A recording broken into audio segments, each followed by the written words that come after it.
بھائی سعودی عرب میں مشینی ذبیحہ کا اگر کسی کو پتا ہو نا کہ جو باہر سے آ رہا ہے مشینی، تو مشینی ذبیحہ حلال نہیں ہے. آج کل کے اسکالرز کو فالو کرو گے تو سب کچھ حلال ہو جائے گا. بعض نے تو یہاں تک کہہ دیا کہ ذبح ہی نہ کرو، مردار ہے اس پہ اللہ کا نام لے کے کھا لو تو بھی حلال ہو جائے گا. تو نہیں حلال ہے مشینی ذبیحہ. بسم اللہ اللہ اکبر پڑھ کے یا صرف اللہ اکبر بھی پڑھ دیا، باقاعدہ انسان ذبح کرے گا. مشین کا کوئی مذہب نہیں ہوتا. ہندو اگر ہاتھ سے ذبح کرے حلال ہے؟ نہیں ہے نا. یہود و نصارہ ذبح کریں، اہل کتاب ہیں اس لیے اسلام نے اجازت دے دی، بشرطے کہ سچی مچی کے اہل کتاب ہوں وہ. تو مسلمان بھی ہو تو انسان کا اس میں بڑا دخل ہے. اس میں بڑی حکمتیں ہیں شریعت کی. ایک بڑی حکمت یہ بھی ہے کہ جانور کو بھی زندہ رہنے کا اتنا ہی حق ہے جتنا مجھے اور آپ کو حق ہے. ملحد اور ایتھیس کو کوئی حق نہیں کہ جانور کھائے وہ، کیونکہ جب اتفاق سے پیدا ہوئے ہیں تو گدھا بھی اتفاق سے، بکرا بھی اتفاق سے، آپ بھی، آپ کے لیے حلال تھوڑی اپنی پیٹ بھرنے کے لیے اس کو آپ ذبح کر لیں. آپ کہہ سکتے ہو شیر بھی تو جنگلی میں جانوروں کو کھا جاتا ہے اپنے کمزوروں کو، وہ تو شیر ہے اس کے بعد عقل تھوڑی ہے، اور وہ ہے بھی گوشت خور، وہ نہیں کھائے گا تو کھیرے ککڑیاں تھوڑی کھائے گا وہ ماش کی دال پکا کے. آپ کے پاس تو ایک تو عقل ہے کہ آپ اپنی زندگی کے لیے دوسرے کی جان نہیں لے سکتے، اور دوسری بات یہ کہ آپ کے پاس گوشت کا آلٹرنیٹ بھی تو ہے نا. آپ اناج کھائیں، دال کھائیں. ابھی آج کل بعض لوگوں نے گوشت کو اتنا لازم کر دیا، بعض ڈاکٹر آ رہے ہوتے ہیں یوٹیوب پہ، گوشت بہت ضروری، گوشت. مانتا ہوں میں بھی، اسلام نے بھی گوشت کو پروموٹ کیا ہے، لیکن ڈاکٹروں کو بالکل یوٹیوب کے ڈاکٹروں کو مسلط نہ کیا کرو کھوپڑی کے اوپر. میں نے 20 دفعہ تجربہ کیا ہے کہ بڑے سے بڑے یوٹیوب پہ اسکالر آ رہے ہوتے ہیں، محلے کا ڈاکٹر اس سے زیادہ سمجھدار ہوتا ہے. جیسے لوگ اپنے محلے کے مولوی کو لفٹ نہیں کراتے نا، اس کو گھر کی مرغی دال برابر، ایسے ہی محلے کے پڑوس کے ڈاکٹر کو لفٹ نہیں کراتے. یوٹیوب پہ وہ ڈاکٹر ہے فلاں ڈمکانا اور ریسرچ پیپر. ابے تمہیں کیا پتا یہ ریسرچ پیپر، ایسا تو نہیں اپنے گھر میں فوٹو کاپی کی مشین لگائی ہوئی ہے. گوگل میں ریسرچ پیپر کے نام پہ بہت کچھ ملتا ہے، اوٹ پٹانگ چیزیں ملتی ہیں. تو جب بھی کوئی ریسرچ کے نام پہ بڑے بڑے ڈاکٹروں کی تحقیق پڑھا کرو، اپنے کلینک میں آؤ، اپنے ڈاکٹر کو، ڈاکٹر صاحب یہ، وہ بتا دے گا یہ صحیح ہے یا کیا ہے غلط ہے. اپنے محلے کے ڈاکٹر کو لفٹ کرایا کرو. تو محلے کے ڈاکٹر کے پاس جاؤ گے، وہ کہے گا گوشت بہت اچھا ہے، لیکن ہندو 90 سال صرف سبزی پہ بھی زندہ رہ لیتے ہیں. وہ الگ بات ہے کہ جب آتے ہیں تو پھر ہم چائے پلا کے واپس بھیجتے ہیں کیونکہ گوشت کھاتے ہیں. گوشت کی بہرحال ایک تاثیر ہے، لیکن فرض واجب. ابے کیا ہو گیا، تم سمجھتے کیوں نہیں بات کو؟ جب سبزی اور گوشت کا مقابلہ ہوتا ہے تو فتح کس کو ہوتی ہے؟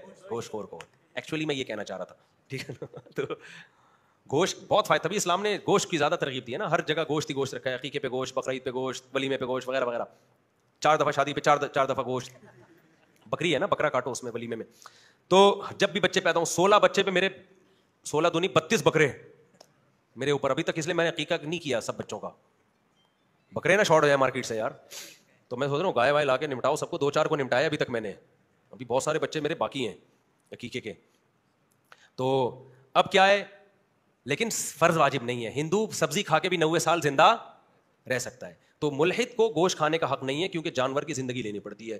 اسلام نے کہا کہ اللہ کہتا ہے، اللہ نے ہمیں قرآن میں اجازت دی کہ ان جانوروں کو میں نے پیدا کیا، میں مالک ہوں، تو تم ان کو کھا سکتے ہو لیکن میرے بتائے ہوئے طریقے کے مطابق.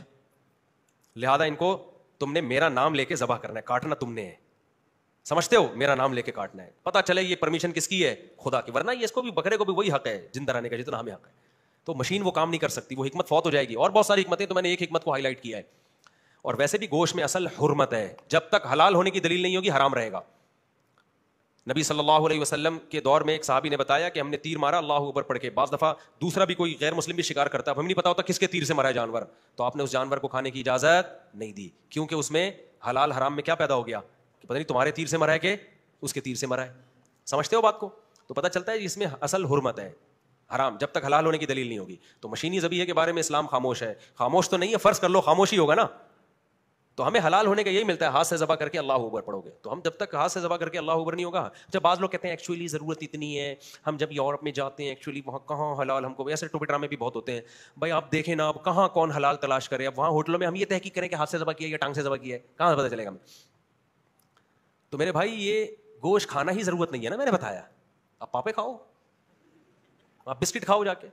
حرام کھانے کی اجازت اس وقت ہے جب آپ کا پیٹ کمر سے لگ جائے اور آپ زمین سے چمڑ جائیں اور آپ کو پتا ہے کہ میں نے نہیں کھایا تو میں مر جاؤں گا. تو جان بچانے کے لیے اتنی مقدار میں حرام کی اجازت دی ہے کہ جان بچ جائے. اس میں بھی پیٹ بھرنے کی اجازت نہیں ہے کہ آپ مرنے لگے تھے تو سور کا گوشت تھا، آپ نے کہا ایکچولی اب میں مر رہا ہوں، تو آپ نے سور کے کباب بنا کے باربیکیو کا پورا انتظام کر دیا.